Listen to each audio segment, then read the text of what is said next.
What's up everybody, Peter McKinnon here, and today we're talking about color grading, LUTs, and presets. You've been asking for it, so here it is.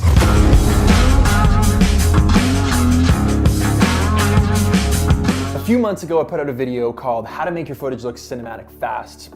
You guys loved it, I loved it, it was a good time to be had. Since then I've been asked so many times, do you use LUTs, do you use presets? If you do, where can I buy them? Do you sell them? What's the deal, what's going on? Hit me back. Today I'm answering that question, and the answer is yes. I do use presets, LUTs. For those of you who don't know what that means, it's a short form LUT for lookup table. Essentially it's a file that contains code, and once you put that file on your footage, it makes your footage look a certain way. So because you guys asked for it, today I have made my 7 LUTs available for purchase using the link below. You can check that out. You can download those, apply them to your footage, and get the same kind of look that you see in my cinematic cut-ins and the vlogs and the B-roll stuff that I do.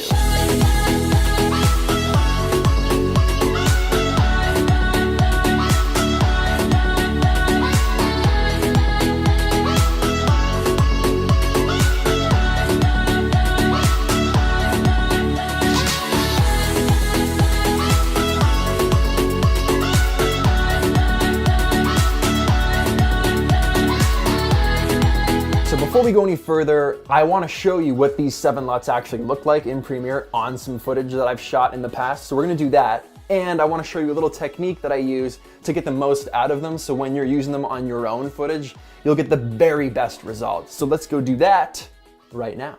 Okay, so let's run through how to apply these LUTs to your footage, a little bit about what they look like, when you can use them, when you should use them, and the best way to get the most out of them. So check this out.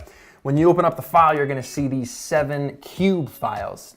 You can't really double click them and open them, they're not really gonna do anything, but we're gonna use them through Premiere Pro and apply them to our clips. So check this out, let's just close that. Firstly, save them to somewhere you're not gonna lose them, Dropbox, maybe have something locally on an external and in the cloud. 3 things are always a good way to back up your files.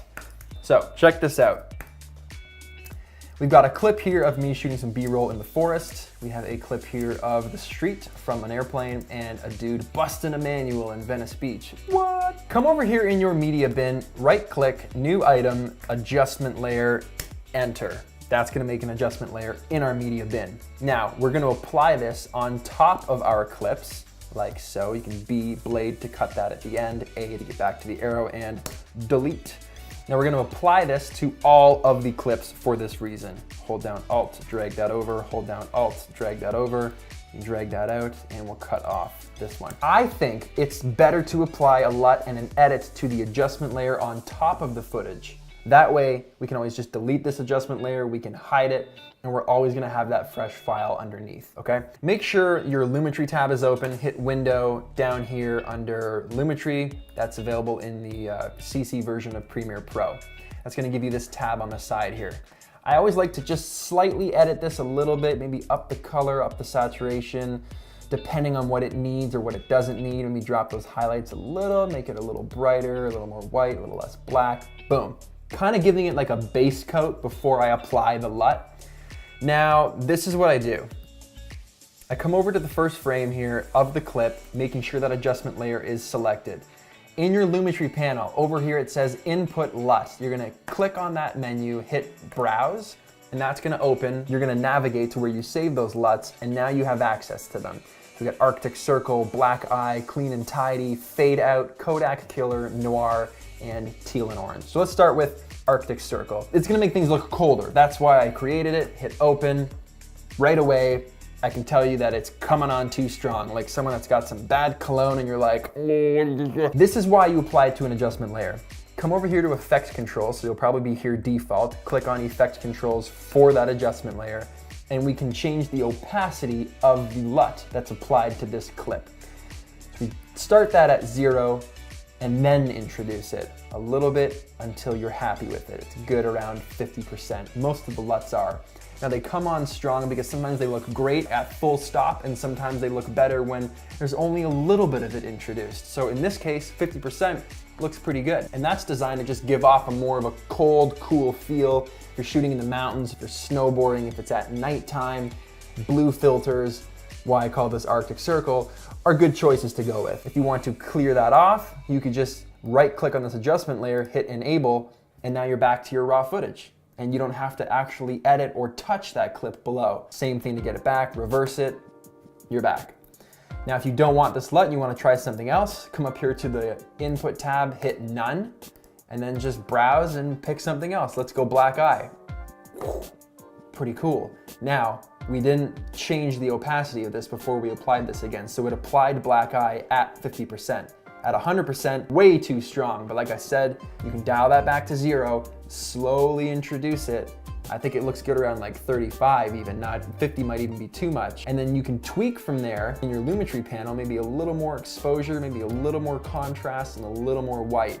And there, we have a pretty cool looking clip. Now, if you don't like that, you can bring this back up to 100, click none, and let's try something else out. Kodak Killer is one of my favorites. It's kind of like a film emulation. It's kind of vintage. It's got a warm feel to it.